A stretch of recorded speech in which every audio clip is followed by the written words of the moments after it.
This podcast is a member of the Place to Be Nation family. Visit us at placetobenation.com, the only place to be in your pop culture world. Quick fix and heartbeats gets me so easily. Now you got me on my knees. This will be the death of me. Tick tack, time goes by, hits me so suddenly. How you knock me off my feet. Welcome to the Row 1 Seat 1 podcast. This is Ben, aka Boston Nuga. We are still in the throes of coronavirus, and there is no wrestling aside from what we are watching on TV in front of empty arenas, which is so weird, by the way. Can I just mention that? It is so weird to watch wrestling without fans, especially as a fan. I want to be there. I want to just be in the audience, and it's part of the motivation for my show this week, because you guys know me. I'm someone who travels every weekend to shows. I'm someone who's literally the show is called Row 1 Seat 1 because I'm sitting in the front row at a show every single weekend. And I couldn't think of two better people to have on the show this week than my fellow travelers. I wanted to call this kind of the Superfan Roundtable a little bit because I wanted to have two fellow Superfans on from around the country who are at shows, some with me, some across the country, who are traveling as well, and who kind of use wrestling as their reprieve, and who use wrestling as their escape, and who use wrestling as their source of joy and happiness and fun. And so I'm bringing on Shawn and Tiffany onto the show. Guys, welcome to the show. Hey. Thanks for having us. Yeah, thanks. Tiffany, tell me your story with wrestling. How did you fall in love with wrestling? What is your story with the wonderful sport that we all love? Oh man, my story goes way back. So we're looking at like 80s. That's when I'm with my you, girl. love, I'm with you, girl. you know, yeah, you know. So it's a childhood thing, basically a family thing. Kind of down south in Arkansas, where I'm from. It is a big cultural thing, professional wrestling, and you kind of grow up with it. So in my household, it was my father who was the big fan. He would always, be. We had pirated cable. Just admit that. God bless you, Daddy. But he would always. You lucky girl, you. Yeah, we had the hookup. But he would be watching NWA every Saturday. We'd be sitting there, and I'm going to tell y'all something really funny. As a child, I think around up to 5 years old, I was terrified of wrestling. I mean, he would try to make me sit and watch it with him and my older brother. And my older brother was good. He knew what was up. I thought it was real. I thought they were just beating Don't each ruin other. it for us now. Well, it was just me as a youngin, and it was just a way of I guess bonding. But anyway, I was scared shitless as a child of wrestling. But that's how I got started as a little kid back in the 80s. I say my first favorite was Roddy Piper, and from there, Macho Man Randy Savage, and from there, gosh, just so many. Now, did your dad start bringing you to shows at a young age, or were there many shows in Arkansas? Was there a budding independent scene? At what point did you fall in love with live wrestling? That is a good transition, because as a young one, all I knew was wrestling on TV, and I would see, the promotions, and they'd have the where we're going to be, and they would never show Arkansas. In fact, I think the closest they would come, as far as WWF in those days, would be Memphis, maybe Dallas, St. Louis, but we never traveled. I grew up kind of poor, and we never traveled that far unless it was our big trip to Orlando. But yeah, it was not a big live wrestling scene when I was growing up. It wasn't until I was in my late teens, in the mid 90s, that I started going to shows. And that was when WCW started running more in Little Rock, where I'm from. And so thankfully there was that. My dad didn't like it, ironically enough. He was the one who got me into watching wrestling, my brothers and I. And when I started going to shows, he was, well, just watch it on TV. I'm like, no, man, they're here. I want to be there. So yeah, about I'd say mid to late '90s, I started getting into the live wrestling scene, and this was great because I had never really experienced that before. So I liked that, especially around that boom time in the mid to late '90s. And what was it like going to your first show? What was that experience like? Well, my first show, and I actually have experience with a actual riot at a show. Oh my I don't know God, if you tell guys- me. Yeah. Well, I'll tell you, my first experience was at a WCW show. Oh gosh, what was that? Like '95. I'm getting old, so have to We all draw are, back don't in my worry. memory bank. You know. But that was at the Barton Coliseum in Little Rock, which is a kind of mid-sized arena. But I remember it being electric as hell because we rarely got wrestling in Little Rock, and we're a big wrestling town because we love everything from Memphis. We're so close to Memphis, about 2 hours away. So it was huge, at least with the crowd that was there. We were, in Arkansas, it's, kind of seen as what wrestling. It's a pretty hot crowd here. So I remember my first show being a really hot crowd, even for mid-90s WCW before the big NWO boom. So that was cool. That was cool. My first WCW, or my first show was WCW. It was a house show too, but a really hot crowd. Well, there's not a lot else out there, is there? Not a lot. And see, I think we were just really appreciative, even if it was just a little, insignificant house show. Yeah, we loved it. I had a great time. The actual riot was a WWF event. This is What? still when they were WWF. Yeah. If you guys would, you might want to look it up if anybody out there hasn't heard of this. But there was a riot at a show in Little Rock. And this was late 90s, 97, I believe it was. And there was an incident with Shawn Michaels and Triple H. Of course, they were out there doing the DX gimmick, just healing it up as usual. And where I was in the crowd, I could not see it. I had to find out later after all the hell had broken loose. But apparently Shawn Michaels had spit on a child. Oh, God. And yeah. And the father, of course, did not take well to that. The father and Shawn Michaels exchanged words. Security was there. And of course, they sided with the wrestler. That's just what they're going to do. Told the guy to sit down, apparently.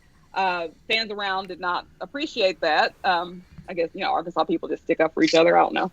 But people just started throwing things. I didn't remember what happened until I saw people just start throwing things. And everybody in my section was like, what's going on? What happened? And they were like, well, Shawn Michaels did something. And I was like, well, hell, he pissed them off, apparently. But it was really, really rough. It was at the end of the show. So they didn't cancel the show exactly, but it did end early. Because it was just really bad. There were people just throwing shit. And I just remember leaving at that point because I didn't feel safe with the group I was with. I was like, yeah, let's leave. But when we talked about it afterward, it was on the news even. It was just like, I don't think they're coming back to Little Rock for a while. And it was, I think about a year and a half before we got a Raw, our house show back in Arkansas again. Shawn, That's my story with the riot. Shawn, how did your love affair start? Did you have any riots as well? Not really. Just going to Honda Center with my family when I was younger for like Raw. And you're in stuff. California, right? Yeah, California, just like the Honda Center, Staples Center, like the main places. I didn't go to Staples until I was older because I had anxiety and stuff, so I didn't really go to live shows until I got older and was able to deal with my anxiety better. But wrestling's been a good coping skill and stuff.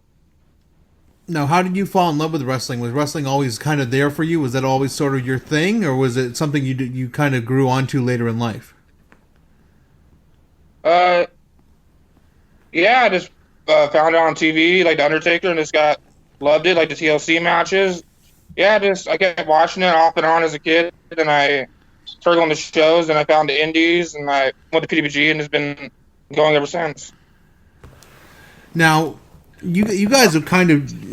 At what point did you guys kind of start to decide this is something I want to start to go to on a regular basis? Because for me, it was about 6 years ago where, for me, it was my divorce, where I said, okay, I need a positive outlet. I need something to kind of fill the void with a little bit here. And, it was actually Scenic City Invitational, the first Scenic City Invitational, where, I kind of, and I said, this is something I want to start to do on a regular basis. And I want to find as many indies as possible. I want to find as many shows around me as possible. And, a small snowball turned into a large snowball, turned into a larger, iceberg, basically, where I just started to go to shows, and one weekend a month turned into pretty much every weekend. And how did that turn into for you guys, where it became kind of at least for me, it became kind of a therapeutic thing? Is it the same for you guys, or is independent wrestling serve a different function for you guys? Oh, well, for me, I'm sorry, I'll just jump off please. into it. For me, with independent wrestling, it's been more recent. But as far as looking at wrestling as a regular thing, like I want to go to these events on a regular basis as much as I can, and spend as much money as I can. But that started way back, I guess about almost 10 years ago. Actually 9 years ago, back in 2011. I went to WrestleMania 27 in Atlanta. And prior to that, I had a lapse as a fan. Because, I've been a lifelong fan. But, you have lapse as a fan. And I just got back into the whole spectacle of things around that time, 2011. But I liked going to Manias. And so after that, I went to 28, 29, 30, and 31, just over and over again. But I got so burned out on WWE by then, after that almost like 5-year period or so going to Mania, after Mania, that I burned myself out.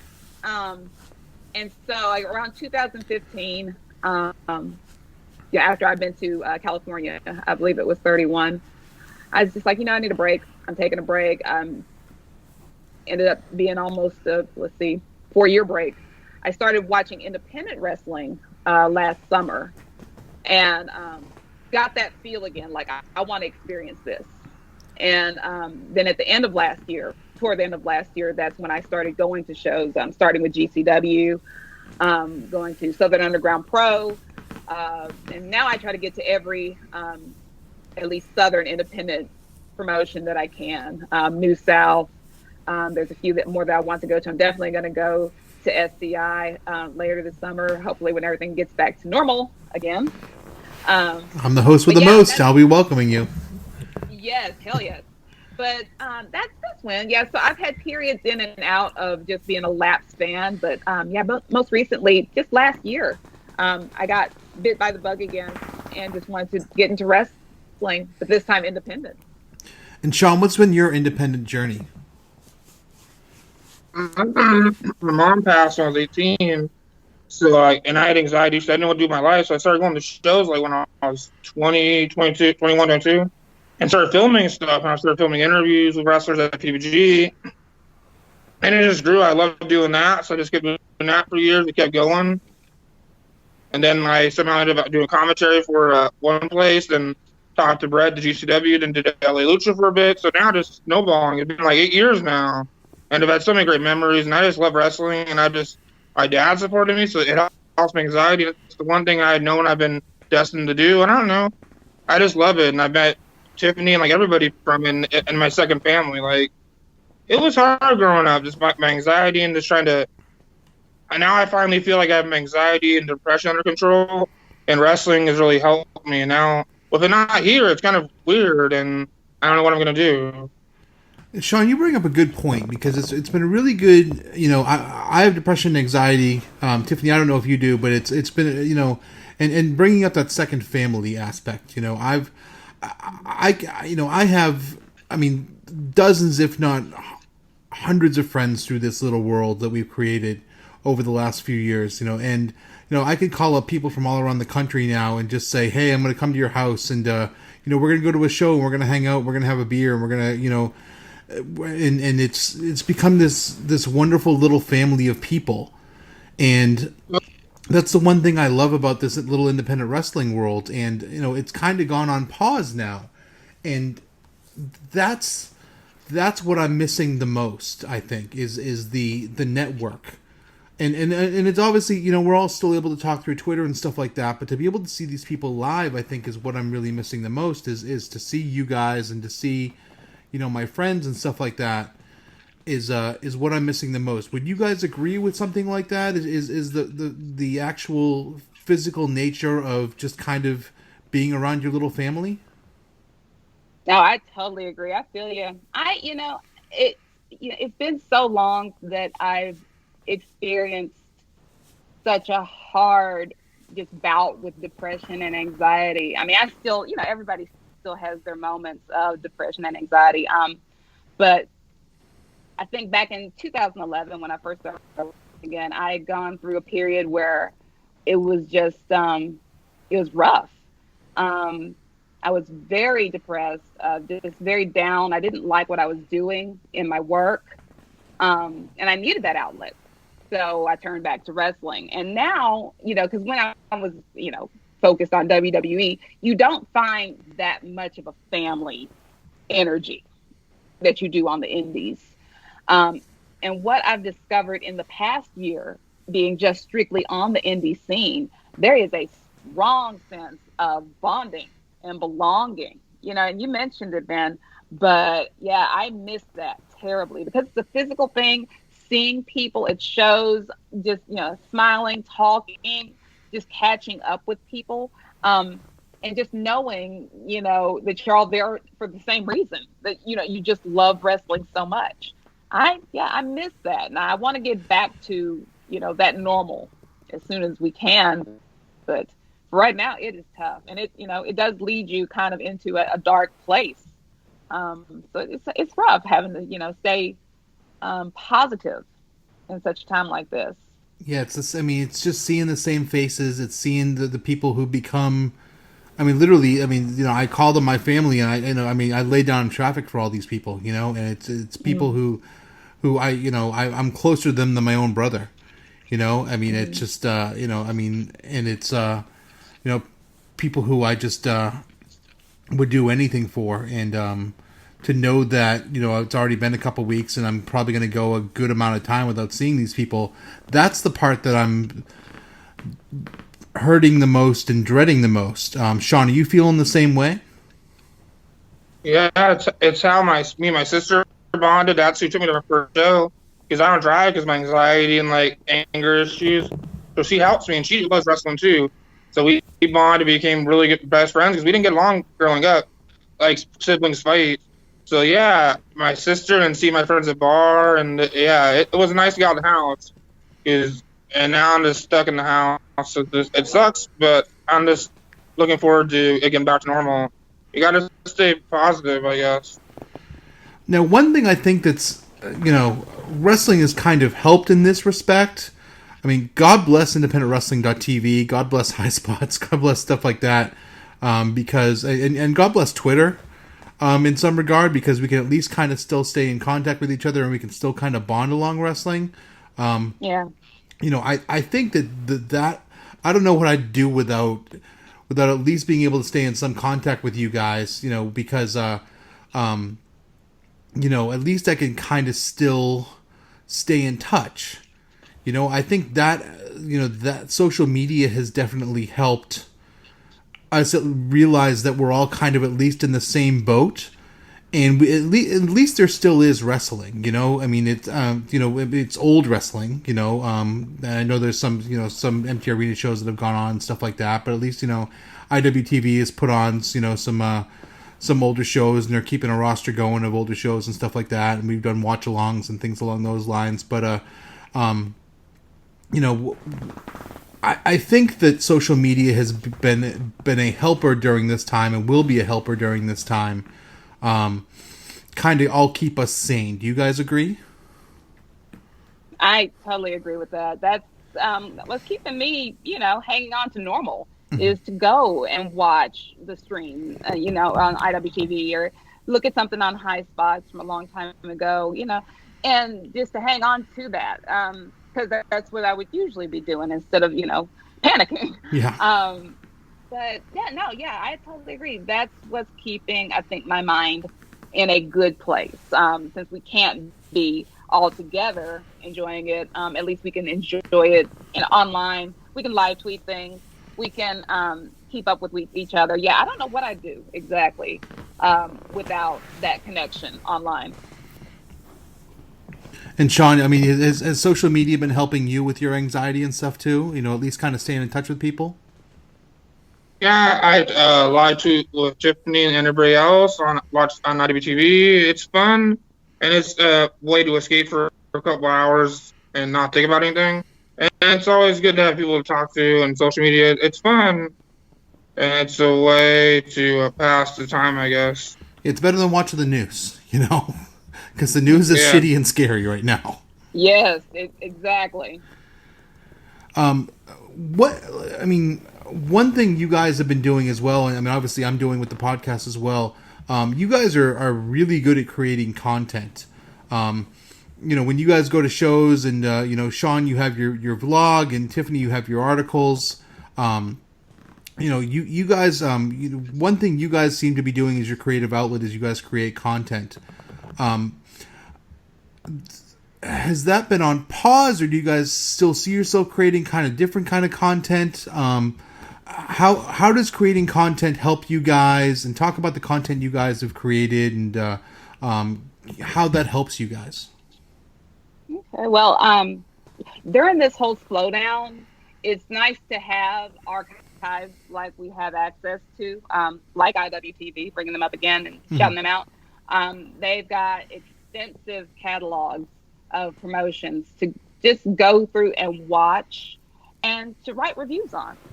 So if something was a really excellent show from 2016, like I watched GCW Bloodlust today, that was live streamed. If I wanted to go back and write a review on that, just what I thought, that's kind of what's keeping my content out there. It's, just going back and just reviewing the oldies and goodies, I guess, so to speak. But also doing spotlights. That's one thing that I've been talking about with people I work with on certain sites, and spotlighting specific wrestlers that are really standouts in indie wrestling. I'm looking at doing one definitely for Tony Deppen, Chris Dickinson, just doing from where they started to where they are now, just spotlighting for people that don't get as good of a grasp of indie wrestling as we have. Just to let them know, hey, here's the names you should be looking at. Here's that spotlight. So that's what I'm doing just to keep my content fresh. And as far as podcasting, on mine, I like to kind of go and look at other shows sometimes, like Dark Side of the Ring. Did a podcast this morning on that. So if we can't have wrestling, there's always going to be something wrestling related, either in archives or on TV. And Shawn, talk about your vlog a little bit. Yeah, do a web show. Shawn Sen started as interviews, and then I reviewed a lot of shows. Like for a while, I just watched every CZW there was, good or bad. I was really rave about it. Ring of Honor. There's so many reviews you can watch on my channel. There's 800 videos. Half of them are reviews of this shows from AIW. Like Robles knows, the Smart Mart videos, all the orders. If you go on my it's all that. And reviews, I just didn't like being negative, so I just stopped doing the reviews, just live tweet, do positive tweets, and then now I do commentary. And I loved interviews. I had the Boros twins, and been doing the hot tub ones. Because I love doing that. It sucks I can't go and do them anymore, but hopefully in the future, then me and Tiffany at the top of doing podcasts, so hopefully that'll happen soon. So I'm just trying to think of things. I have my dad videos, so I do the real-time med stuff. So yeah, I just try to do different things. And has this kind of sparked you guys creatively too, that once the floodgates open, this is kind of the stuff that, has this kind of sparked you guys of stuff that you're going to want to do anything new, once things kind of open up a little bit? Yeah. Once the normal returns, hopefully soon, I have been thinking about other things that I would like to do. I would like to start doing interviews. Shawn's really inspired me on that. So that's something I'm looking at, hopefully, once we get back to normal. But until then, I'll just keep on, doing reviews online and watching as much back catalog as I can. And Shawn, does this kind of spark the creativity outlet in you as well? Yeah, I'm always thinking about ideas. I've done I want to do Jingle with wrestlers again. I did that for a while and abandoned it, but I want to try to start that again. I just got to find out where the Jenga ended up at. I got stoned and lost the Jenga. I do not know where it is. It's in the house with someone's car. My mom actually found her Jenga in her garage today. In fact, next time I see you, I can give it to you if you want. Stone Jenga sounds amazing, actually. Yeah, I played Jenga with the Carnies. I played Jenga with Jeff Cobb, Delilah Doom. They're all on my YouTube and my Facebook. So yeah, it was fun. It was interesting. The Carnies one is interesting because also Tyra Bateman and Razor involved.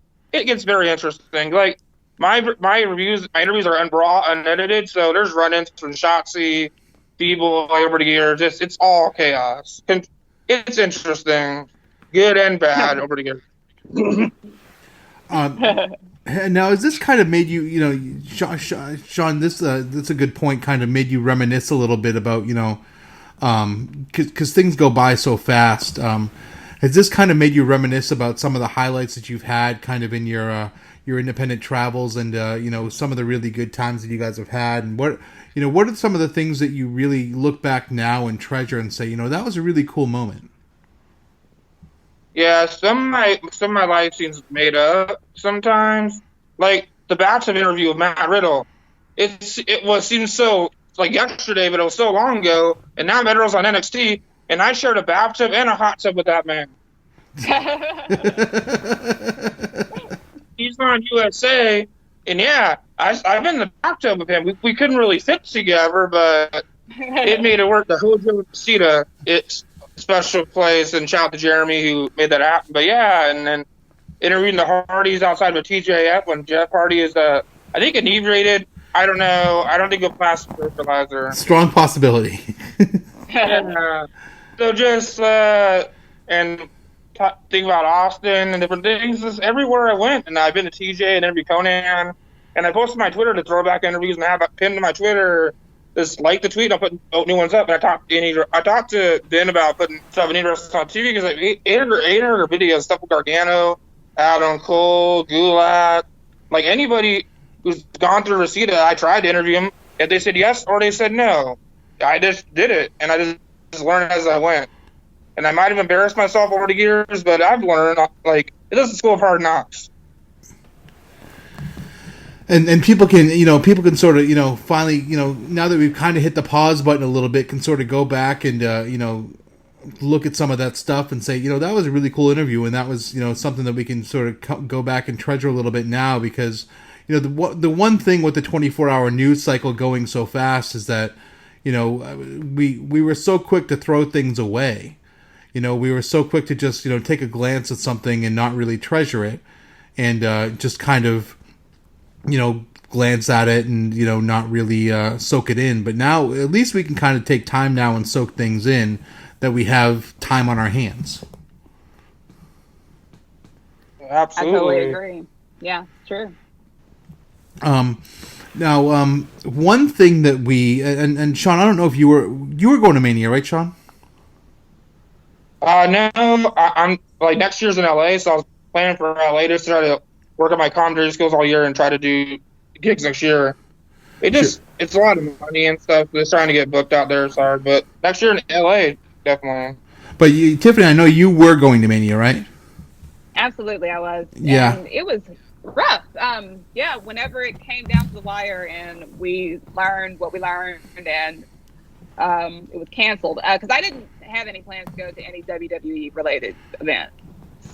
It was all going to be either WrestleCon or the Collective, mostly the Collective. And this was going to be my first experience with that. So that hurt.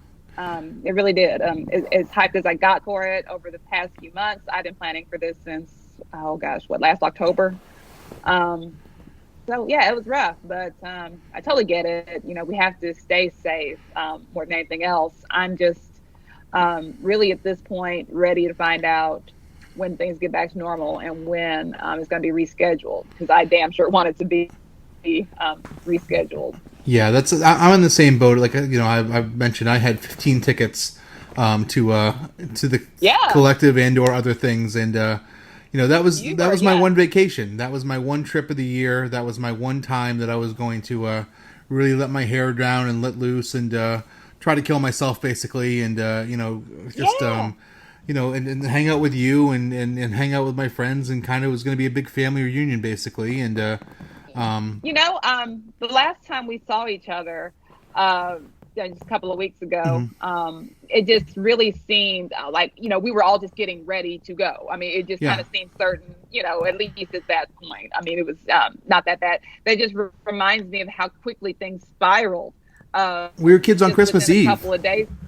We really were. I mean, Yeah. we were sitting there, we were all eating together, having a great time, and just kind of, talking about what was going to happen. And, it just only a short time later, it all went to hell. So it was just, it was rough to hear about it. But, we're going to get back to those days. We're going to get back to those good times of being excited, just being ready for something. And we just had a bump in the road. Yeah, that's the thing. Now, I mean, how... and I plan on going to whatever the collective happens to be, when it returns. Tiffany, it seems like you're going to be there as well. Oh yes, absolutely. Now, Shawn, are you gonna, given everything, are you just gonna wait for LA, or do you plan on going to whatever the collective happens to be when it comes back? I play everything by ear. Just like money is tight, so maybe LA. I just gotta see where it is. Yeah. I don't know where I'm gonna be, so it's just hard. Well, we'll probably see in LA then, because I wasn't gonna go to LA. But now I don't know, because it's now it's just all up in the air, and I mean, especially if Ticketmaster gives me a big old credit, then maybe I'll just use it on LA. I mean, all these things are changing by the day, and it just kind of making me realize how much I love wrestling that much more, and how I'll probably just go much more buck wild. Once the floodgates are open, I'll probably just if I was going. Hell yeah. If I was going to wrestling 3 out of 4 weekends, now I'm going to go to wrestling 4 out of 4 weekends once we're going back, because it's just going to be, because it's been taken away from me now. So it's just going to be, it's going to be, I'm realizing what I loved, and what I loved was going to independent wrestling, and what I loved was going to wrestling. And this was just, this is just something that, I'm realizing that was a priority of mine. It's obviously, aside from my daughter. And, so this is, I'm realizing that since it was a priority, it's just going to be something that, once things are back to normal, I'm going to just go completely full bore in, once I can. Yeah, I'm with you. Whenever something's denied you, you just want to do it that much more. Yeah. And that's exactly where I'm at with wrestling. So I am 100% feeling you. Yeah. Now, have you guys been affected in any way? Do you guys know anyone in any case with the virus, or do you guys had any experiences with the virus in any way, shape, or form? Thankfully, no. Arkansas. I guess it's one of those good times to be from someplace like this. We haven't had that much of an outbreak. I think we have just a few hundred cases at this point. Of course, that's going to go up. But it's been relatively isolated to certain areas, which is strange. It'll be huge pockets of people, like maybe a whole nursing home. And that's affected. But it'll be here and there, and not just centralized in one area. But, like I said, that's likely to change. But so far, I've been, fairly fortunate to be able to keep my job and work at home from my position, which is kind of what I did anyway before this all happened. So just kind of maintaining that with the software that I work with, and just keeping every client happy, because that's one thing, our work doesn't stop. If you work in any kind of software, or if you work in tech, people are still going to be using their computers. That doesn't stop. Even though you can't leave the house, there's always going to be some kind of work to do. So, yeah, tech people are staying pretty busy. And Shawn, how has your life really been affected by this? I was just trying to start doing commentary full time. So I had a trip to the Bay Area plan, West Coast Pro debut. That's been kind of put on hold. So I'm just in a holding pattern, just trying to stay sane and stuff here. It is everything's shut down right now in LA, and it might be for like 2 more months. I don't know. It's getting crazier by the day. Just trying to stay positive. Yeah, I've been able to. I work from home. I worked from home for the last 3.5 years, and thankfully, my job right now. I mean, it seems like it's going to be okay. It's been okay for the past couple weeks or so, but I mean, who knows? I mean, I was just talking to David's mom, and she works in a hospital, and she just like things are just day to day right now, and you never know. So we're all just day to day, We're all just day to day. It's just real scary, and it's just real terrifying, and it's things could completely change tomorrow. And Shawn, my heart's out to you, man. Because I mean, you had a budding career going, and you will again. Once we get back to normal again, you're a budding star in this whole thing, and it's going to get back to normal, and your star's going to be on the rise again. It's just we're hitting the pause button, and it's just it sucks, but it's going to be okay again, Yeah, thank you. It's hard, but the West Coast Pro, they paid me for the time for that date and are gonna have me back, so that's awesome. So there's been some positives out there, and I want to shout out West Coast Pro, and they paid everybody on their show for that date, and it's still. And Ugwa is supposed to be back June 14th, so hopefully we'll have stuff back. And it sucks that I think it's supposed to be like Hammerstone, Alex Shelley on next West Coast Pro in April, but it's gonna be interesting. Hopefully we see stuff in like GCW in Vegas maybe happens. I'll be on commentary there. So hopefully everything's sorted by May. I'm hopefully doubling up and we can happen. So I'm just trying to keep my sister staying. She's reading everything on the news. So I'm just trying to keep my sister good. So any words of wisdom that we want to leave people with, or any words of hope that we want to impart to any other super fans or wrestling fans or independent fans that we want to shout out to people right now who are kind of going through the same thing, because we're three people who kind of made our way going independent wrestling, but there's people listening to this right now who delved into independent wrestling, or kind of found their hope in independent wrestling a little bit, and anything you guys might want to say to those people. I want to tell everybody just to stay safe, of course, but if you're in a position to help people, if you're in a position to help out these independent wrestlers that we all love so much, do your best to buy shirts, go online, look them up, find where their merch is, and just help them out with that. Donate whenever there is something going on with the promotion and you're able to donate. Do so, because we're here because we love wrestling, and it's important to keep that alive, because when this is all said and done, we're really going to need each other even more to get back on our feet. Support independent wrestlers, support independent wrestling promotions, and wash your damn hands. You're right, girl. Shawn, any last words of advice? Just try to stay positive. There is light at the end of the tunnel, and just try to keep busy and support. Yeah, what Tiffany says, support your wrestlers. And IWTV says every hour you watch the stream, money goes to promotion. So pick your favorite promotion, binge watch what you can, and I just shout to Real Meds and everything. Just everybody, just hang in there. That's all I gotta say. Now, if people want to find you guys, how do people find you guys on social media? I'm on Twitter and Instagram both as @ThatRoseTattoo. You can also check out my shoot website, my shoot blog, I guess, at thatrosetattoo.com. And I also have my articles at bumwinebob.com and prowrestlingpost.com. And Shawn, how do people find your show and find you online? The Shawn's Two Cents. There's interviews on Facebook, my Facebook page, and you can follow me on Twitter for all the live tweets and live videos, and definitely retweeting Tiffany's gifts, and then YouTube for the Shawn Sense, and then Person Peace if you want to buy a shirt, and then Real Cut Meds for 20 is my sponsored, and like shout out to Savage Stash, and yeah, just follow the Shawn Sense, and it's all good. Cool. Thanks, guys. I appreciate it very much. And just let's all stay safe during this, and we'll be back at shows before we know it.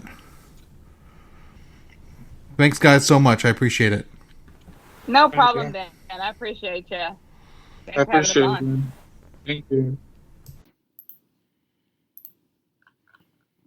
On the Place to Be podcast number 544, JT Scott and guest Jennifer Smith are getting everyone prepared for the hottest show of the summer with a look at SummerSlam Fever from 1990. On Body Press Your Luck number 5, four-time defending champion Ryan Everett battles Derek Cornette and Michael Cook. On Jenny the Gems number 6, Jenny, Matt, Drew, and Scott are on the march to WrestleMania 9. Rowan Seat 1's newest episode features guests Big Fitz and Nick Iggy. In a brand new show called The Great Debate, wrestling hosts Andy Atherton and Tim Capel, Matt Susan, and John D'Amato discuss a wide variety of topics and scenarios in the world of wrestling. Check out the Place to Be Nation pop feed. Great shows include the Glenn Butler Podcast Hour Spectacular, the Urine Pop, Laugh-In Theater, DC4U, The Great Debate, Marvel Age, and so much more. While you're at it, check out Jenny Position Feed with home of Geek and Sassy, Talking Pop, Freak Out Drive, and Telling Stories, Journey Through Infinity, and more. Check out the new North-South Connection brought to you by JT Rosero and Chad Campbell. It's a new home for Wrestling Warzone, No Holds Barred, The Extreme Three-Way Dance, Jeff Learns Wrestling, and more. We've kicked off our 2020 stretch project with the greatest WCW match ever. Check it out on Facebook.com/GWCW matches or on the Pro Wrestling Only message board. On our social media pages, the Greatest Sports Logo Tournament of 2020 is going on. Check it out on Facebook or Twitter. Be sure to check out PlayStation.com every day. We have articles like Trent's SmackDown Report on Fox, The Week in WWE by John Crow, Polly's Perspective, Ben's Unpopular Opinion, and Glenn Butler's Wednesday Walk Around the Web. And if you're doing online shopping on Amazon, be sure to click on the Amazon banner on the right side of the Place to Be Nation homepage, or use PlayStation.com/Amazon. It takes you right to Amazon and helps us out with no cost to you.